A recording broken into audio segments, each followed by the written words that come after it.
তো এখন তার মানে কি দাঁড় করান? সমীকরণ কি দাঁড় করাচ্ছেন? কি সমীকরণ দাঁড় করাচ্ছেন? আমি ঢাকা বিশ্ববিদ্যালয়ের শিক্ষার্থী পরিচয় দিয়েছি। এরপরেও যদি পুলিশের আগ্রাসী ভূমিকা এরকম হয়, তাহলে রিক্সা শ্রমিক, সাধারণ ক্ষেত মজুর, দিন মজুর, গার্মেন্টস শ্রমিক থেকে শুরু করে যে সাধারণ জনগণ, সেই জনগণের উপরে কি পরিমাণ শ্রেণীবিদ্বেষ যে রাষ্ট্র কায়েম করে, তাই সাধারণ জনগণের কাছে পরিষ্কার। গতকাল ঢাকা বিশ্ববিদ্যালয় সংলগ্ন সোহরাওয়ার্দী উদ্যানে পুলিশ মাদক বিরোধী অভিযান পরিচালনা করে। এই অভিযানে বেশ কয়েকজন মাদক সেবীকে আটক করতে আমরা দেখেছিলাম, কিন্তু অভিযান পরিচালনা করার সময় গণমাধ্যম কর্মী এবং ঢাকা বিশ্ববিদ্যালয়ের শিক্ষার্থীরা আহত হয়েছেন পুলিশের আক্রমণে। আমরা দেখেছিলাম গণমাধ্যম কর্মী পরিচয় দেওয়ার পরও পুলিশ লাঠিপেটা করেছে গণমাধ্যম কর্মীদের এবং সাধারণ শিক্ষার্থীদের। এই সাধারণ শিক্ষার্থীদের মধ্যে অসংখ্য শিক্ষার্থী ছিল ঢাকা বিশ্ববিদ্যালয়ের। দর্শক, আমরা এখন সাধারণ মানুষদের কাছ থেকে শুনবো তারা এই ঘটনাটি কিভাবে দেখছেন, কারণ আমরা গতকাল সামাজিক যোগাযোগ মাধ্যমে দেখেছিলাম পুলিশের এই অভিযান নিয়ে মিশ্র প্রতিক্রিয়া দেখেছিলাম। পক্ষে বিপক্ষে বিভিন্ন মানুষ সমালোচনা করছেন, কেউ আবার এই অভিযানকে সাধুবাদ জানাচ্ছেন। চলুন সাধারণ মানুষ এবং শিক্ষার্থীদের কাছ থেকে আমরা শুনি তারা এই অভিযানকে কিভাবে দেখছেন এবং শিক্ষার্থীরা যে পুলিশ হয়রানিতে পড়ছেন এই বিষয়ে তারা কি বলছেন। চলুন আমরা সাধারণ মানুষদের কাছ থেকে শুনি। সারা বছরই দেখা যায় যে দেশের বিভিন্ন জায়গায় আসলে মব ভায়োলেন্স হয়, কিন্তু সেটা যখন ঢাকা বিশ্ববিদ্যালয় বা দেশের প্রথম শ্রেণীর নাগরিকদের উপর গিয়ে যখন আঘাতটা আসে, তখন গিয়ে আসলে সুশীল সমাজ বা দেশের মানুষ একটু নড়ে চড়ে ওঠে। ঢাকা বিশ্ববিদ্যালয়ের নৃবিজ্ঞান বিভাগের শিক্ষার্থী নাইম ছাড়াও কিন্তু আরও অনেকে আহত হয়েছে। শুধুমাত্র সোহরাওয়ার্দী উদ্যানে সাংবাদিক বা ঢাকা বিশ্ববিদ্যালয়ের ছাত্রদের উপর আক্রমণ হয়েছে তা না, ধানমন্ডির যে রবীন্দ্র সরোবর লেক আছে ওখানে যেসব দর্শনার্থীরা বা অবসর সময় কাটাতে যেসব মানুষজন যায় তাদেরকেও চেকিং, পুলিশের হয়রানি এবং ইভেন লাঠিচার্জের মতো ঘটনা ঘটেছে।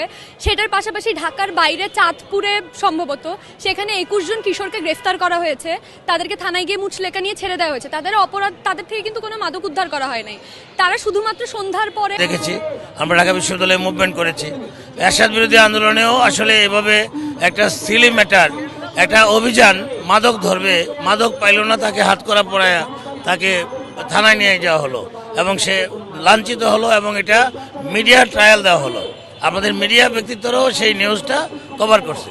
তো সেই জায়গাটায় আমরা বলতে চাই যে জুলাইয়ের যে অভ্যুত্থান কিন্তু তিল তিল করে 2018 সন থেকে 2024 সনে যায় এটা পরিণতি লাভ করছে।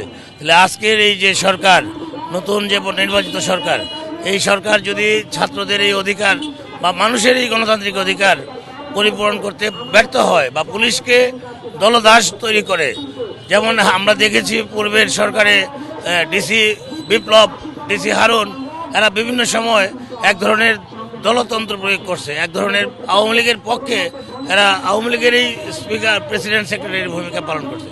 আজকের এই বাস্তবতায় আমরা এটা দেখতে চাই না। আমরা ওই নাইমের উপরে হামলার নিন্দা জানাই এবং এই নিন্দার পাশাপাশি ঢাকা ক্যাম্পাস যেন সন্ত্রাস মুক্ত, চাঁদাবাজ মুক্ত এবং যে কোনো ধরনের মাদক মুক্ত থাকে সেটাও আমরা প্রত্যাশা করি। Thank you. ছোট করে একটু বলো। হ্যাঁ জি রাশা, গতকালকের আপনারা জানেন যে গতকাল ঢাকা বিশ্ববিদ্যালয় সংলগ্ন এলাকা সোহরাওয়ার্দী উদ্যানে মাদক নির্মূল অভিযান নামে ডিসি মাসুদের নেতৃত্বে একটা অভিযান চলে এবং সেই অভিযান নাম করে আসলে মানবাধিকার লঙ্ঘন করা হয়, আইনকে হাতে তুলে নেওয়া হয়। এবং আমরা দেখলাম যে সেখানে 2 জন সংবাদকর্মী সহ ঢাকা বিশ্ববিদ্যালয়ের একজন শিক্ষার্থী এবং একজন মাইনরকে মারধর করা হয়, তাদের গায়ে হাত তোলা হয়। এটা ব্যাপকভাবে একজন অগণতান্ত্রিক এবং আইন লঙ্ঘনকারী কর্মকাণ্ড। আমরা তার বিচারের দাবিতে এবং তার পাশাপাশি দেশ জুড়ে শিক্ষামন্ত্রীর আসলে ইন্ধনে যে মোরাল পুলিশিং চলছে তার প্রতিবাদে গণতান্ত্রিক ছাত্র জোটের একটা বিক্ষোভ সমাবেশ এখন শুরু হতে যাচ্ছে। প্রথমত গতকালকে নাইম এবং সাংবাদিকদের ওপর যে আক্রমণ হয়েছে সেই ঘটনার তীব্র নিন্দা জানাই এবং শুধু নিন্দাই জানাই না, এই হামলার সাথে যারা জড়িত ছিল প্রত্যেকের বিচার হওয়া জরুরি, শুধুমাত্র অপসারণ না, বিচার হওয়া জরুরি। কারণ আমরা এই যে পুলিশের যে আক্রমণ, পুলিশের যে নিপীড়ন, সেটা কিন্তু আমরা অতীতে আওয়ামী লীগের আমলে দেখেছি। আমরা এডিসি হারুনকে দেখেছি এরকম ধরনের নৃশংসভাবে হামলা করতে, কোনো ধরনের কোনো কিছুর তোয়াক্কা না করে, আইনের তোয়াক্কা না করে এই ধরনের হামলা। এবং সবচেয়ে বড় কথা হচ্ছে গতকালকে যেটা ঘটলো সেটা প্রচণ্ড মাত্রায় মানবাধিকার লঙ্ঘন। কী কারণে মানবাধিকার লঙ্ঘন? কারণ আপনি একটা যে অপরাধী সে অপরাধীর গায়েও কোনো প্রকার হাত তুলতে পারবেন না, মানে কারণ তার বিচারের জন্য, তার শাস্তির জন্য বাংলাদেশে আইন, আদালত, সংবিধান আছে, সেই অনুযায়ী তার বিচার হবে। দ্বিতীয়ত, নাইমের সাথে কালকে যে ঘটনাটা ঘটলো, নাইমকে নিয়ে যে প্রচারণাটা করা হচ্ছে আমরা ভিডিওতেই দেখতে পাচ্ছি, তার কাছে কিন্তু তো সেরকম কিছু পাওয়া যায় নাই।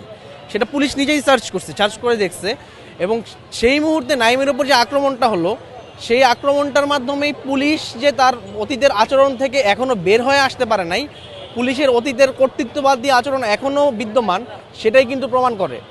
এবং সবচেয়ে বড় কথা, এই নিপীড়নগুলোর সংবাদ কালেক্ট করতে গিয়ে যখন সাংবাদিকরা হামলার শিকার হন, তখন আমাদের আসলে আওয়ামী লীগ আমলে মানে গণমাধ্যমের ওপর যে আক্রমণ, সেই আক্রমণের কথা মনে পড়ে।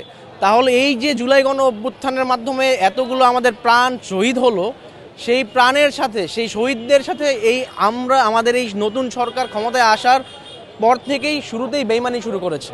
একটা গণতান্ত্রিক রাষ্ট্র বিনির্মাণের পথে, মানুষজনের নাগরিকদের সাংবিধানিক অধিকার নিশ্চিত করার পথে সবচেয়ে বড় বাধা পুলিশের এই ধরনের আক্রমণ। সবচেয়ে বড় কথা, এই যে মাদক অভিযানের নামে যেগুলো হচ্ছে, সেগুলো আমি মনে করি চূড়ান্ত মাত্রায় লোক দেখানো অভিযান। কারণ আজকে শাহবাগে থানায়, মানে এর আশেপাশে যারা এই মাদক সিন্ডিকেটের সাথে জড়িত, যারা বড় বড় মাদক ব্যবসায়ী, তাদের কিন্তু আমরা ধরতে দেখি না এবং ধরার পর নিউজ করতে দেখি না। কিন্তু মানে যেটা করা হচ্ছে, মানে আমরা কিন্তু ছোটবেলায় একটা মানে বাগধারাও পড়েছি, মানে পাপীকে নয় পাপকে ঘৃণা করো। আজকে এই যে মানে যাদেরকে আপনার মানে এই কি বলে যে ডিসি মাসুদ যেই কায়দায় অভিযান চালানোর চেষ্টা করছেন, এবং একগাদা সাংবাদিকদের নিয়ে উনি এই অভিযানের যে ভিডিও প্রকাশ করছেন, সেটা তো এক প্রকার মোরাল পুলিশিং। ধরেন একটা মাদক সেবী, মানে সে যদি সে তো অবশ্যই অপরাধী, সেই অপরাধীটাকে আপনাকে তো তার স্বাভাবিক জীবনে ফিরে আনার সুযোগ দিতে হবে। এই মোরাল পুলিশিংয়ের মাধ্যমে তার যে সোসাইটিতে তার প্রতি একটা মানুষজনের নেগেটিভ ইমপ্রেশন তৈরি হচ্ছে, আমাদের এই মোরাল পুলিশিং তো তাকে এই অপরাধ জগৎ থেকে ফিরে আসার পথটাও রুদ্ধ করে দিচ্ছে। সেটাও আমরা ভাবছি না। আমাদের এই পুলিশ, আমি মানে বিশ্বাস করি এই পুলিশের কোনো চরিত্রের কোনো পরিবর্তন হয় নাই। এটাও আমাদের কাছে এটাই মনে হয় যে পুলিশ সহ সরকারে যারা সবসময় থাকেন, তাদের সাথে এই মাদক ব্যবসায়ীদের সিন্ডিকেটের যোগ সাদস্য থাকেন, তারা এই ধরনের ব্যবসায়ীদের সাথে আঁতাত করে চলেন। তার কারণেই এইখানে এই মাদক ব্যবসায়ীদের, যারা বড় বড় মাদক ব্যবসায়ী, যারা বড় বড় সিন্ডিকেট, তাদের গ্রেফতার না করে লোক দেখানো, এখানে উদ্যানে ধানমন্ডিতে লোক দেখানো কিছু অভিযানের মাধ্যমে, মোরাল পুলিশিংয়ের মাধ্যমে আমাদের এই তরুণ সমাজকে আরও বেশি অপরাধের দিকে ঠেলে দেওয়া হচ্ছে, এবং এটাই আমি বন্ধ করার আহ্বান জানাই। সবচেয়ে বড় কথা, মানুষজনের যে গণতান্ত্রিক অধিকার, সেই গণতান্ত্রিক অধিকার কোনোভাবেই ক্ষুণ্ণ করা যাবে না। সাংবাদিক, জনগণ, কারো ওপর পুলিশ কোনোভাবেই কোনো পরিস্থিতিতে হামলা করতে পারবে না।